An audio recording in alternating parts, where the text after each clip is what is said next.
அனைத்து உறவுகளுக்கும் இரவு வணக்கம் உறவுகளே. மணி இப்போ எத்தனைன்னு பார்த்தீங்கன்னா மணி 11:10 ஆகுது.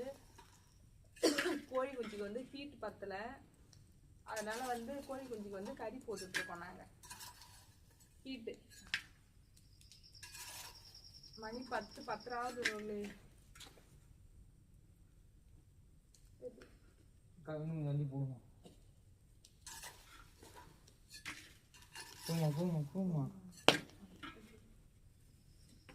இது என்ன கறின்னு பார்த்தீங்கன்னா அங்கே பாருங்க உறவுகளே, இது ஒரு மாதிரி வந்து அங்கே பண்ணையிலே கொடுப்பாங்க. இதான் ஹீட்டு கறிங்கிறது. இது போட்டால் ஹீட்டானா நைட்டு விடியந்தனையுமே இது ஹீட்டாக இருக்கும் கோழி குஞ்சுக்கு. அந்த அனலில் வந்து கோழி குஞ்சு படுத்துக்கும். அதான் இப்போ செஞ்சிகிட்ருக்கோம் உறவுகளே. ஓகே, அடுத்த வீடியோவில் பார்க்கலாம். பாய்.